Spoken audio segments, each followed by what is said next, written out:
오늘 우리에게 주신 하나님 말씀은 여호수아 19장 10절에서 16절, 49절에서 50절 말씀입니다. 모두 자리에서 일어나시겠습니다. 셋째로 스불론 자손을 위하여 그들의 가족대로 제비를 뽑았으니 그들의 기업의 경계는 사리까지이며 서쪽으로 올라가서 마랄라에 이르러 다베셋에 만나 용노암 앞 시내를 만나고 사릴에서부터 동쪽으로 돌아 해 뜨는 쪽을 향하여 기슬로 다볼의 경계에 이르고 다브라스로 나가서 야비아에 올라가고 또 거기서부터 동쪽으로 가드 헤벨을 지나 엣 가신에 이르고 네아까지 연결된 림몬으로 나아가서 북쪽으로 돌아 한나돈에 이르고 입다엘 골짜기에 이르러 끝이 되며 또 갓닥과 나알랄과 시므론과 이달라와 베들레헴이니 모두 12성읍과 그 마을들이라. 스불론 자손이 그들의 가족대로 받은 기업은 이 성읍들과 그 마을들이었더라. 이스라엘 자손이 그들의 경계를 따라서 기업의 땅 나누기를 마치고 자기들 중에서 눈의 아들 여호수아에게 기업을 주었으니 곧 여호와의 명령대로 여호수아가 요구한 성읍 에브라임 산지 딥나세라를 주매 여호수아가 그 성읍을 건설하고 거기 거주하였더라. 아멘. 아멘. 우리가 잘 알듯이 이삭의 아들 야곱에게는 4명의 아내가 있었습니다. 외삼촌 라반의 집으로 이 야곱이 피신을 가죠. 우리가 공교롭게도 요즘 저희가 창세기 말씀 묵상하고 있는데 바로 요 내용입니다. 이제 바다나람으로 이제 이삭이 아들 야곱을 보내죠. 그래서 야곱이 바다나람에 있는 외삼촌 라반의 집으로 갑니다. 가서 거기서 이제 우리 라헬을 만나요. 라헬이 너무 사랑스러워서 라헬을 위해서 7년을 일했는데 라반이, 그 외삼촌 라반이 레아를 아내로 주죠. 참 이게 참 말도 안 되는 일인데 그런데 뭐 이런 일들이 일어납니다. 이렇게 야곱은 쫓기는 신세였고 아무리 사랑했지만 그래서 언니가 먼저 가는 거지 동생이 가는 법이 어딨냐. 이제 그래서 레아를 먼저 결혼하게 하고 또 7년을 일함으로 인해서 이제 거기서 라헬을 줍니다. 뿐만 아니라 라헬에게서 몸종이었던 라헬이 아이를 못 낳았었거든요. 그러니까 라헬은 이제 자기 몸종에게서 아들을 얻기를 원했어요. 그래서 빌하라는 몸종을 자기 남편 야곱에게 줍니다. 거기서 이제 단과 납달리가 태어나는데 그 이후에 또 레아도 역시 실바라는 여종을 남편에게 주죠. 그래서 또 거기서 갓과 아셀이 태어나는데 자 이렇게 해서 레아와 라헬 그리고 빌하와 실바 이렇게 4여자가 아내로 그렇게 야곱의 아내로 되고 그리고 자녀를 거기서 이제 낳게 되는 거죠. 자, 창세기 35장에 가면 야곱이 사랑했던 부인인 이 라헬이 난산 끝에 베냐민을 낳긴 낳는데 너무 난산이어서 베냐민을 낳고 이 라헬은 죽습니다. 자, 야곱이 이제 베들레헴 길에 라헬을 장사하고요. 그리고 에델 망대라는 곳을 지나서 그곳에 장막을 치고 그리고 그 땅에 유할 때 그때 일어난 일이 무슨 일이냐면 그 큰아들이었던 레아의 아들이죠. 첫째 부인이었던 레아의 아들인 큰아들 르우벤이 자기의 서모 라헬의 몸종이었던 빌하를 범합니다. 르우벤이. 그러니까 사실은 아들이죠. 뭐 자기가 낳은 아들은 아니지만 빌하 입장에서는 근데 아들이 어머니를 범하는 그러면 안 되는 거죠. 아버지의 여자인데. 그래서 이 사건을 언급하면서 야곱의 아들들을 쭉 이제 안내를 합니다. 이 창세기 35장에서 첫째 부인 레아에게서 난 르우벤과 시몬과 레위와 유다와 이사갈 스불론 그리고 여기서 딸을 하나 낳는데 디나를 낳았죠. 그 문제의 그 디나. 그리고 라헬은 요셉과 베냐민을 낳고 아까 말씀드린 대로 빌하는 단과 납달리를 낳고 그리고 실바는 갓과 에셀을 낳습니다. 자, 가나안 땅을 점령한 이스라엘 백성들은 이렇게 야곱의 아들들, 거기다가 요셉 지파는 따로 없었죠. 요셉이 아닌 요셉의 아들 에브라임과 므낫세를 지파로 해서 총 13 지파가 돼야 되는데 레위는 빠진 거예요. 여기서 레위는 이제 제사장직을 맡았기 때문에 땅 분배에 해당이 안 됐기 때문에 이제 12지파, 레위를 제외한 12지파로 그렇게 요단 동편의 땅을 분배받은 이제 르벤과 갓과 므낫세, 그리고 이제 요단 서편으로 넘어와서 유다 지파, 그리고 요셉 지파, 이렇게 땅 분배를 받고 난 다음에 나머지 7지파가 너무 미온적인 태도로 땅 분배에 임하니까 이제 거기서 여호수아는 3명씩 사람을 뽑아라. 그래서 그 3명씩 21명을 전국으로, 가나안 전국으로 보내죠. 그래서 그림을 그려와라. 거기서 제비를 뽑아서 땅 분배를 하게 됩니다. 그렇게 해서 땅 분배가 첫 번째로 시므온 지파가 동생 유다 지파 땅 안에서 자기들 땅을 얻게 돼요. 시므온 지파가. 같은 어머니라서 그런지 모르겠습니다만 결국 시므온 지파는 유다 지파 내에서 땅을 공급받습니다. 그 이유를 여러분 지난주에 말씀드렸죠? 그 이유는 시므온과 레위가 세겜 족속의 그 하몰의 아들에게 할례를 명하죠. 그래서 세겜 족속 모두가 다 이 할례를 받습니다. 그리고 난 다음에 그들을 다 죽여버리고 그들의 여인들과 그들의 이제 탈취물들을 탈취하죠.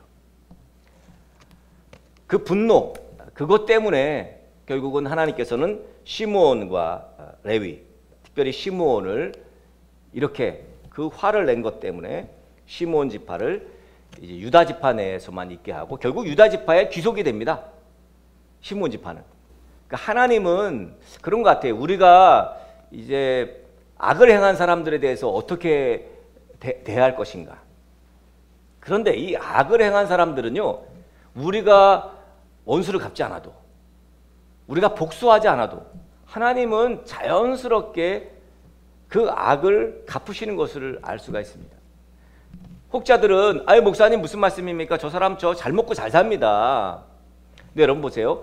잘 먹고 잘 사는 것이 우리가 보기에는 굉장한 복이라고 생각 듭니다만 그 사람 입장에서는 잘 살고 잘 먹는 것이 그것이 굉장한 저주일 수 있어요. 어떤 이들에게는요. 적당히. 그래서 여러분 아십니까? 뭐 그래도 빚이 있는 게 나아. 뭐 이런 이야기 많이 하죠. 어떤 면으로 보면 그런 것들이 올바르게 살 수 있는 계기가 됩니다. 사람들이 돈을 절대적인 행복의 기준이라고 말하는데 이건 굉장히 무서운 말이에요. 그렇지 않다는 걸 여러분 분명히 아셔야 됩니다. 돈이 많으면 불행하다는 것도 여러분 아셔야 됩니다. 자, 그렇게 해서 제비를 뽑은 시므온 지파에 이어서 오늘 스불론 지파가 이제 땅을 공급받는 오늘 장면을 우리 재현 형제가 지금 읽고 있습니다. 스불론 역시 갈릴리 옆에 좁고 척박한 땅을 분배받았어요. 땅 분배에서 저는 이것이 너무 정말 대단한 것이 땅을 분배받으면 화가 많이 날 것 같아요. 왜? 아니 저기 보세요. 저기 저 유다 땅 저 유다 족속 우리도 저만한 땅은 주셔야 될 거 아닙니까? 왜 우리는 요만한 땅만 주십니까? 막 그러면서 불만을 토로할 수도 있었습니다. 특별히 스불론은 인구가 굉장히 많았습니다. 그래서 우리 지파는 땅을 더 주셔야 됩니다. 이게 합리적인 요구일 수도 있습니다. 스불론의 이름이 이런 뜻이에요. 후한 선물이다. 이런 뜻이에요. 후한 선물. 야곱과 레아 사이에서 낳은 10번째 아들이, 야곱의 10번째 아들이 스불론입니다. 야곱이 축복을 합니다. 야곱이 자녀들을 축복하죠. 창세기 49장에 가면 유언을 남겨요.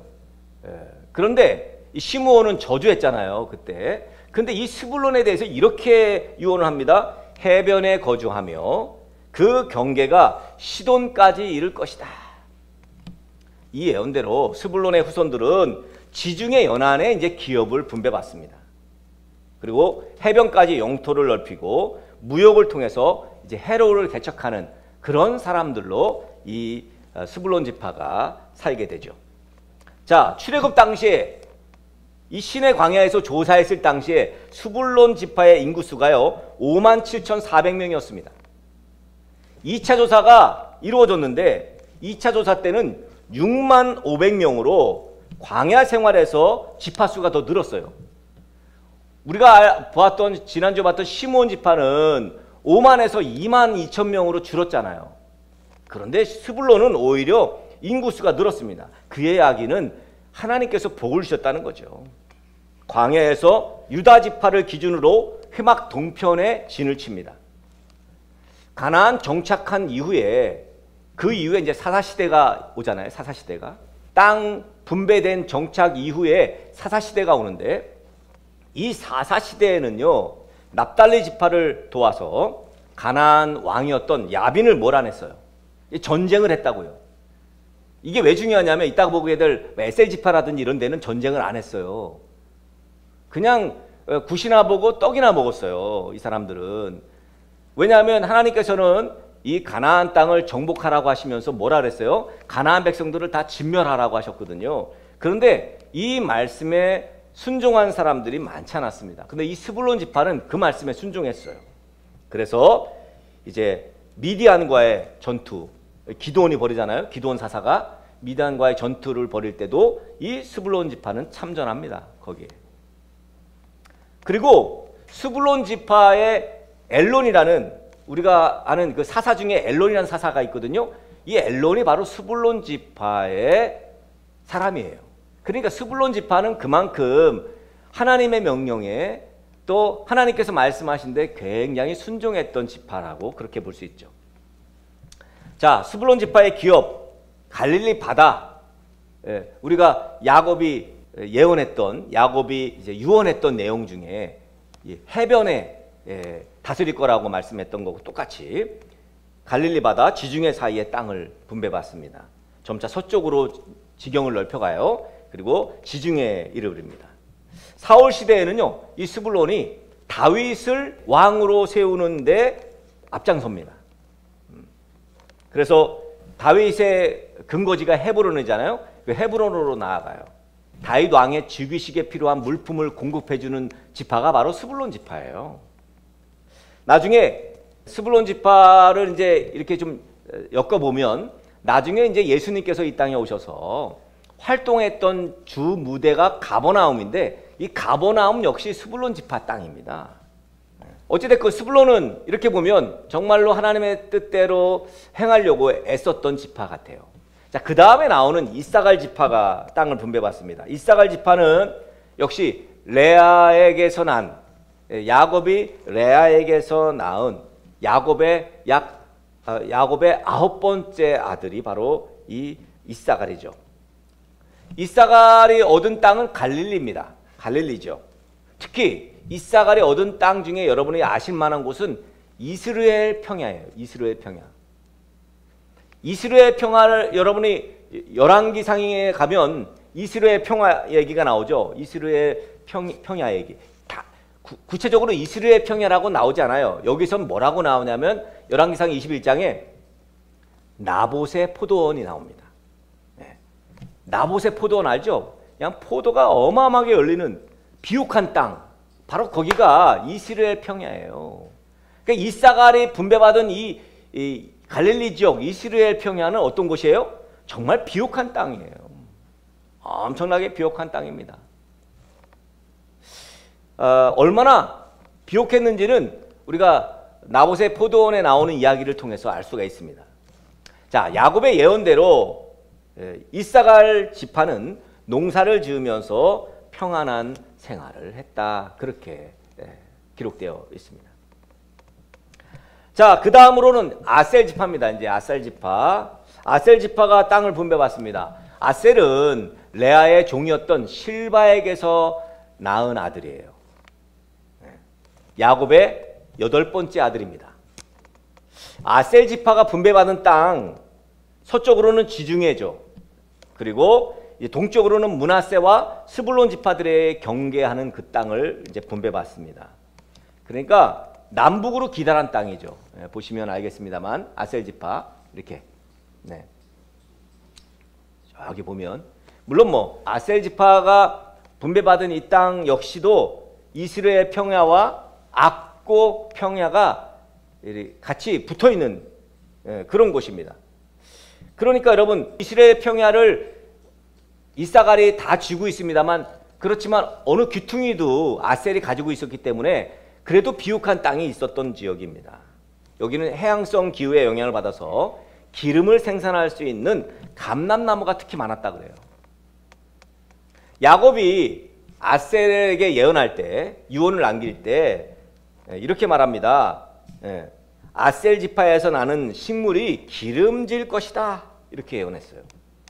그러니까 아셀 지파가 분배받은 이 땅과 그 땅에서 얻은 소산은 야곱의 예언에 정확히 맞아떨어진 거죠. 자, 그래서 아셀 지파는 여러분 기름은 굉장히 그 당시에 중요한 재산입니다. 큰 자산이에요. 그래서 이 아셀 지파는 굉장히 부자 지파입니다. 가진 것이 풍부했어요. 여러분 가진 것이 많으면 다 좋은 것이 아닙니다. 아까도 말씀드렸다시피 없을 때는요 형제끼리 콩 한 쪽이라도 나눠 먹는데 이게 가진 것이 많아지면 더 가지려고 하는 싸움이 벌어집니다. 아셀 지파가 그랬던 것 같습니다. 가진 것이 많아지니까 나중에 이 사사시대에 가나안 족속들과 전쟁을 치러야 할 때 다른 지파들이 막 싸우고 있을 때 아셀 지파는 그냥 침묵합니다. 참여하지 않아요. 이상하게도 많이 가지면 서로 좋은 관계 되기가 어렵습니다. 왜 그럴까? 지킬 것이 많아졌기 때문이겠죠. 가진 게 많으면요 지킬 것이 많아요. 그래서 함부로 못 움직여요. 자, 그 다음에 납달리 지파를 봅시다. 납달리 지파는 갈릴리 지역에서도 숲 그리고 기름진 땅으로 어우러진 중심부를 이제 딱 분배받아요. 납달리. 여기 보시면 아셀과 오쪽에 나오죠. 자, 납달리 지파는 갈릴리 산지의 대부분을 기업으로 얻습니다. 산악 지역의 영향으로 납달리 지파 사람들은 매우 민첩한 사람들이 되었고 후에 가나안 왕이었던 야빈을 무찌르는데 결정적인 역할을 납달리 지파가 합니다. 특별히 납달리 지파에 대해서 언급된 내용이 있는데요. 이들은 노래를 잘했대요. 노래를 탁월하게 잘했답니다. 그래서 납달리 지파의 한 사람이었던 이 바락의 노래를 여러분 아실 겁니다. 야곱은 납달리 지파에 대해서 뭐라 그랬냐면 납달리는 노인 암사슴이라 아름다운 소리를 바라는도다 그랬어요. 어쩜 그 예언이 이렇게 맞아떨어지는지 몰라요. 마지막으로 볼 지파는 단지파입니다. 단지파가 이제 제비를 마지막으로 뽑아요. 단은 여기 보면 에브라임 지파 옆에 조그맣게 붙어 있잖아요. 원래 단지파가 분배받은 땅은 이렇게 에브라임 지파와 베냐민 지파가 붙어있는 땅을 분배받습니다. 그런데 단지파가 이 땅에 거주하는 이 블레셋 사람들을 쫓아내지 못했어요. 끝까지 하나님을 믿고 하나님께서 정복하라면 그냥 싸우면 되는데 이 사람들은 두려웠어요. 여기 또 블레셋 지파가 어마어마하게 무서운 지파였거든요. 그래서 북쪽으로 이주하게 됩니다. 오늘 읽지는 않았습니다만 47절에 가면 이제 레셈이라는 곳이 있습니다. 레셈이라는 곳에 있는데 저기 아셀 지파 위쪽에 보면 레셈이라고 있어요. 나중에 이제 사사시대에 라기스라고 불리는데요. 이 단지파는 이 레셈을 싸워서 정복하고요. 자신들의 지파 이름을 따서 그 레셈을 단이라고 바꿉니다. 그러니까 여기 보세요. 단에서 저 위에까지 올라가는 거예요. 그러니까 뭐 그 옆에도 아니고 왜냐하면 남의 땅이니까 형제들 땅이니까 위로 올라갔던 거예요. 그래서 저 위에 아셀 위에 그래서 여러분 성경에 보면 단에서부터 브에세바까지 이게 바로 단지파가 맨 위에 있는 레셈을 정복하고 난 다음에 단으로 이름 바꾸고 브에세바까지 맨 밑에 브에세바까지 그래서 이게 전부 이스라엘이에요. 우리나라로 치면 백두산에서 한라산까지 이런 말이에요. 그래서 단지파는 최북단에 있다는 거. 이스라엘 백성들이 이렇게 각 지파대로 이제 경계를 나누어서 땅을 분배받기를 마쳤습니다. 다 마치고 땅 분배가 마치고 아유 끝났다 그런 것이 아니라 여기 눈의 아들 여호수아 이야기가 오늘 나오죠. 눈의 아들 여호수아에게 자기네 땅에서 얼마를 떼어서 유산으로 나눠주죠. 하나님께서는 여호수아가 요구한 땅을 주라고 합니다. 여호수아가 요구한 땅이 어디예요? 에브라임 산지에 있는 성읍 하나, 딥낫세라라는 성읍을 요구해요. 에브라임은 여러분 우리 지난번에 봤잖아요. 거긴 그냥 산지. 그 에브라임 산지, 물론 뭐 기름진 곳도 있고 하는데, 저 같으면 여호수아가 누구예요? 여호수아가 말이죠, 개국공신 뭐 이런 거 아닙니까? 예? 혁혁한 공을 세운 사람 아니에요? 그러면 저 같으면 아까 그 저기 나봇의 포도원에 있던 그 이스라엘 평야 그거 놔줘 뭐 이럴 텐데, 아니 여호수아가요 딥낫세라라는 그냥 산꼭대기에 있는 성읍, 산지 성읍을 달라고 합니다. 물론 에브라임 소속이었기 때문에 이 여호수아가, 그래서 에브라임 지파가 그래요 그리고 흔쾌히 줬을 수도 있습니다만, 아니 그 이상을 다른 지파 거를 요구해서도 그냥 줬을 것 같아요. 그러니까 소위 노른자를 갖고 싶어 했을 텐데, 예? 보통 인간이라면. 그러니까 여호수아는 보통 인간이 아니었던 거예요.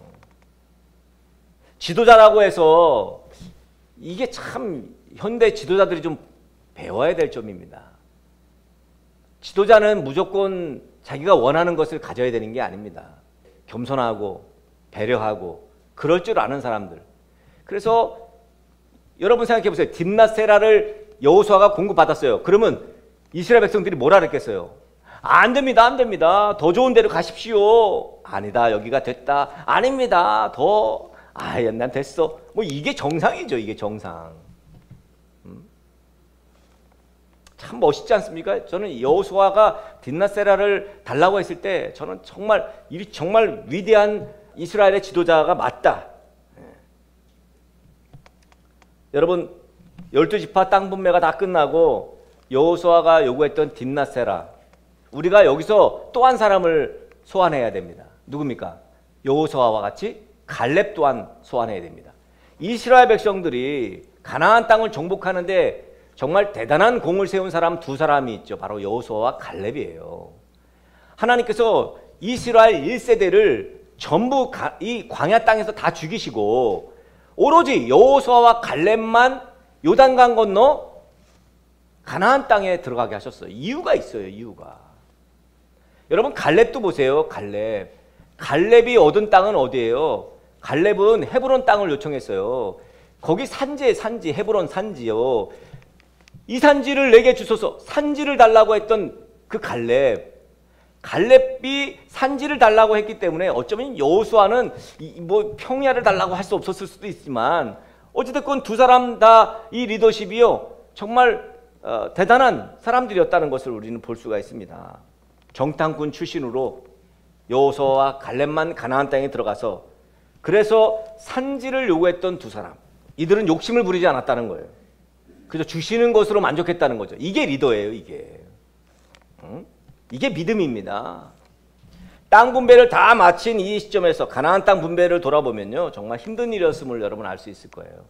야, 이렇게 어려운 일을 여호수아가 정말 하나님의 뜻을 받들어서 했구나. 야, 참 대단한 리더다. 지금 심각한 문제는 가나안 땅에 아직까지 살고 있는 원주민들이에요. 이제 사사기 1장에 가면요 지금 언급한 지파들 있죠. 아셀 지파라든지 무슨 납달리 지파라든지 단 지파라든지, 이 사람들이 가나안 땅에 현재 머물고 있는 원주민들을 진멸하지 못해서, 그래서 결국은 섞이게 되는, 하나님을 섬기지 않는 그들을 진멸해야 그들과 섞여서 혼합되지 않을 텐데, 혼합된다는 게 뭐예요? 이게 심각한 문제. 하나님은 진멸하는 이유는 하나뿐이에요. 단 하나 이유. 하나님만 섬기라는 거거든요. 진멸하지 않으면 하나님만 못 섬겨. 왜? 거기서 결혼하게 되고 서로 원주민과 결혼하면 원주민이 섬기는 신이 있을 거 아닙니까? 그 우상이 있을 거 아니에요? 그럼 우상을 섬길 수밖에 없어요. 하나님 너무합니다. 어떻게 사람들을 다 죽이라고 합니까? 근데 죽일 수밖에 없어요. 그러지 않으면 하나님을 섬기지 않으니까. 결국은 안 죽이는 바람에, 진멸하지 않는 바람에 하나님을 안 섬기게 되어서 결국 사사시대라는 게 생기잖아요. 하나님이 아닌 바알을 섬겼던 그 아합 왕을 비롯한 북이스라엘은 결국 당시에 강대국이었던 아수르에게 멸망하고요. 그리고 아수르를 멸망시킨 바벨론이 남유다까지도 멸망시키고 전부 포로로 잡혀가잖아요. 이유가 뭐라고요? 섞였기 때문에. 하나님을 섬기지 않고 우상을 섬겼기 때문이에요. 우리 인생도 마찬가지입니다. 우리 인생의 마지막도 이렇게 아름다운 믿음의 완주가 되어야 되는데, 그러려면 오직 하나님만 섬겨야 돼. 나와 내 집은 오로지 하나님만 섬기겠다. 이 여호수아 그 고백처럼, 여호수아가요 만약에 탐욕스러운 요구를 했다면 지금까지의 그 모든 위대한 사역들은 그저 말짱 도루묵, 여기 쓰는 말이죠, 되었을 것입니다. 그러니까 모든 것은 예수님을 잘 믿는 것, 즉 예수님께서 말씀하신 대로 살면 모든 것이 다 형통하게 될 거예요. 말씀대로 사는 길이 빠른 길입니다. 먼저 하나님의 나라와 의를 구하면 나머지는 덤으로 다 주시는 거예요. 부디 오늘 말씀 기억하시고 부디 아름답고 그리고 본인이 되는 믿음의 삶을 끝까지 중도에 멈추지 말고, 중도에 멈추는 사람들을 가만히 보세요. 믿음의 삶을 멈췄던 사람들, 여러분 주변에도 있을 거 아닙니까? 그 사람이 왜 그랬을까요? 하나님 때문이에요? 아니에요. 하나님은 전혀 상관없어. 그냥 인간 때문에. 저는 어느 목사님한테 상처받았어요. 목사도 인간이잖아요. 그 인간 때문에 하나님을 버리는 그 말도 안 되는 짓을 하잖아요. 또 뭐 때문에? 돈 때문에. 그죠? 여러분, 돈 때문에 하나님을 버리는. 아니, 돈이 먼저냐 하나님이 먼저냐, 이건 나중에 하나님 앞에 가면 알게 됩니다. 아니, 어떻게 사람 때문에 하나님을 버려요? 차라리 교회를 옮겨가. 저는 늘 제가 그렇게 권면합니다. 막 힘들다 그러고 막 찾아와요. 찾아와가지고 목사님 어떻게 해결해 달라고. 제가 나중엔 그랬어요. 교회를 옮기세요. 차라리 그렇게 믿음 없이 살지 말고 다른 교회, 좋은 교회, 당신이 원하는 교회 가가지고 믿음 가지고 살라고. 그렇게 힘들면. 하나님을 버리는 거는 바보죠, 바보. 여러분, 끝까지 믿음의 삶, 하나님을 섬기는 믿음의 삶 끝까지 승리하는 저와 여러분 되어지길 예수 그리스도의 이름으로 간절히 축복합니다.